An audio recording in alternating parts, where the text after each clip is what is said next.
Now next is Lord Dufferin.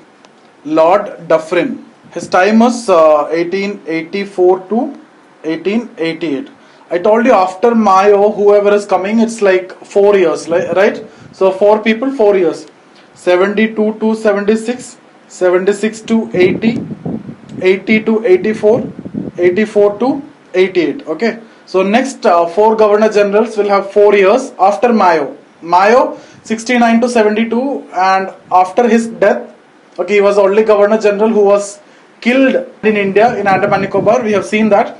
So 72 to 76 it was Northbrook. Okay, 76 to 80 we have seen Lytton. 80 to 84 we have seen Ripon. Now 84 to 88 we are going to see Dufferin.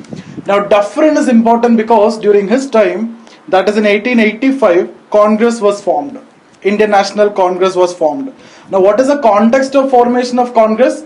So we have already discussed while we discussing about Lord Lytton, there were a lot of reactionary policies, right? So we have seen Arms Act, we have seen Vernacular Press Act, we have seen the lowering age of civil services from 21 to 19, right? So a lot of aspiring civil servants were not able to compete in the exam.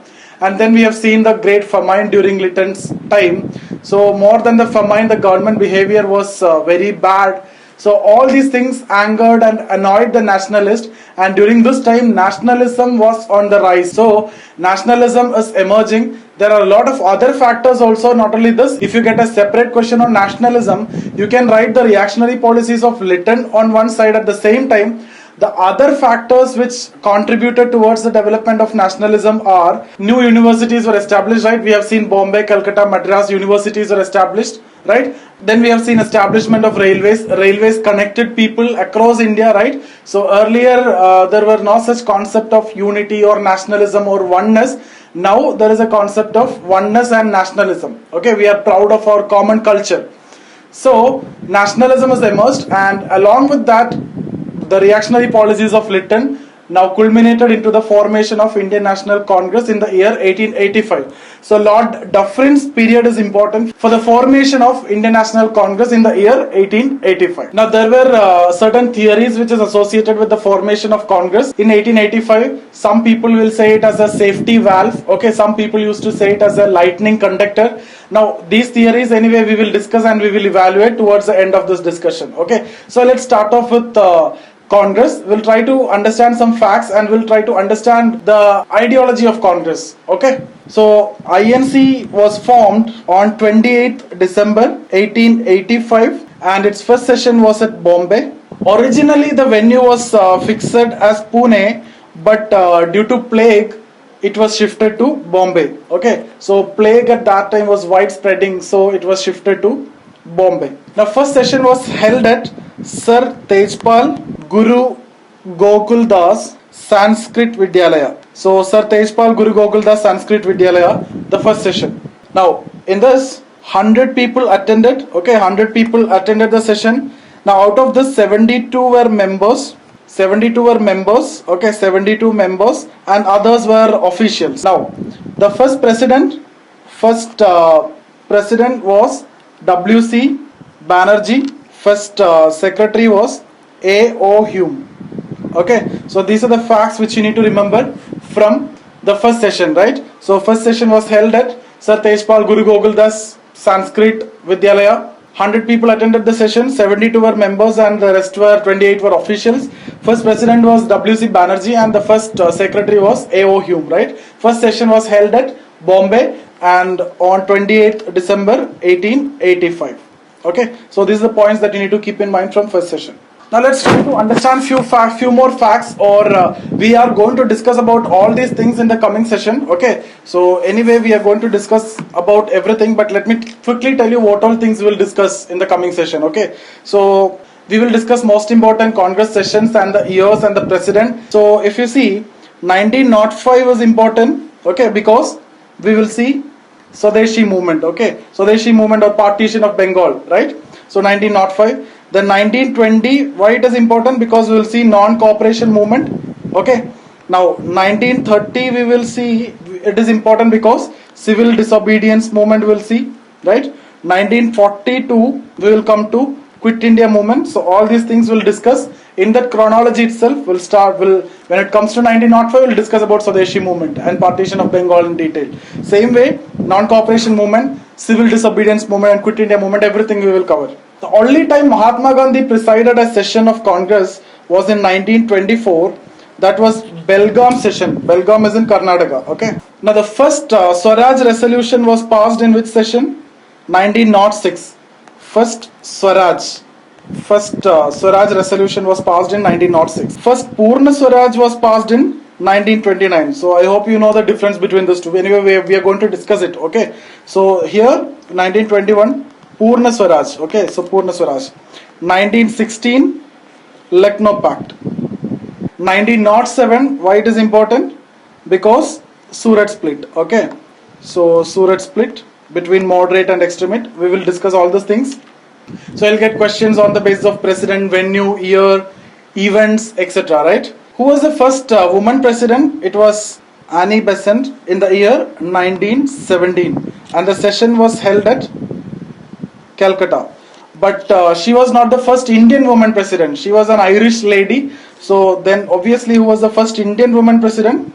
That is Sarojini Naidu in the year 1925. Okay. Which session? Kanpur. So first and only session Gandhi presided was in 1924, Belgaum. After that Sarojini Naidu in 1925. You can remember in that way. Now, when did Subhash Chandra Bose presided Congress? Subhash Chandra Bose presided Congress 1938-39. When did Jawaharlal Nehru presided Congress? 1929-30, then 51-54. This is after independence. Now, who was the president of Congress during independence? That is in 1947. Who was the president? Acharya J.B. Kripalani. Okay, in 1947. Who was the youngest president of Congress? It was Maulana Abdul Kalam Azad. Okay, in which year? In 1923. Which session? A special session which was held at Delhi. He presided a special session which was held at Delhi in 1923, and he was the youngest president of Congress. Now, who was the longest president of Congress? That means maximum tenure. It is also Maulana Abdul Kalam Azad, because he was the president of Congress in 1940. Okay, but what happened is, now I am talking about before independence. Then after that, because of World War II, there were no sessions of Congress till 1945. So automatically he became the longest serving president of Congress. Now in 1940 the session was held at Ramgarh, which was in Ranchi. Okay, so he was the president in 1940, and till 1945 there were no Congress sessions because of World War II. So automatically he became the longest serving president of Congress. Now let's try to understand the ideology or what is Congress completely at that time. Okay, so then after that you can answer any question, whether it is in prelims or mains or anything. So if you need to understand the Congress and their idea or their ideology, you just need to see the first 4 years. Then you will get a complete understanding of Congress. So let's see what happened in the first 4 years. Okay, so the first session, if you see in 1885, right, the first 4 session, let's try to understand. 1885, 1886, 1887 and 1888. Okay, so I'm going to take up these 4 sessions. Now you know Congress sessions are held every year in the last 3 days of December. Okay, so 29, 30, 31 December normally the Congress sessions were held. Okay, so last 3 days in that particular year. Okay, and every year it was held. So 1885 I already told you it was in Bombay. 1886 it was at Calcutta. Next will be Madras. Obviously first universities, if you see, first 3 high courts if you see, or first 3 Congress sessions if you see, all were in the presidencies, right? Now here it is Bombay, Calcutta, Madras. Now if you need to remember the order, if you face any problem in the order, you can just follow the alphabetic order. Bombay, Calcutta and Madras. First is in Bombay, B, C, M. Then next is in Allahabad. If you observe high courts, then also the next was in Allahabad. Okay, so it was in Allahabad. Now more than this, what I need to tell you is, if you observe Bombay, it is western part of India, right? Calcutta, it is eastern part of India. Madras, southern part of India. Allahabad, northern part of India. So basically 4 Congress sessions were held at 4 different regions: west, east, north and south. So Now from this you can understand Congress gave importance to all the regions and all the kinds of people, right? So it is not a particular regional organization. It is an all India organization which gave importance to all regions. So west, east, south and north it covered, right? So the most important problem that we have seen in case of 1857 revolt was it was not all India. People were not organized. Nationalism was not there. So all these things are going to be over now. Nationalism is there and that is culminated into the formation of Congress. Now you can see the first four meeting was held at 4 different regions, and that means Congress is a platform to unite all different regions and all kinds of people. Okay, now if you observe the leaders, okay, so let's see the leaders. In 1885 W.C. Banerjee was the leader, right? 86 Dadabhai Nauroji was the leader. 87 Badruddin Tyabji was the leader. This was the previous year question, right? So if you know the first four, you can directly mark it. Who was the first Muslim president of Congress? Badruddin Tyabji. Then you have George Euler. Now if you observe here, you can understand one thing. W.C. Banerjee is a Hindu. Okay. Dadabhai Nauroji was a Parsi. Badruddin Tyabji was a Muslim. And George Euler is a Christian.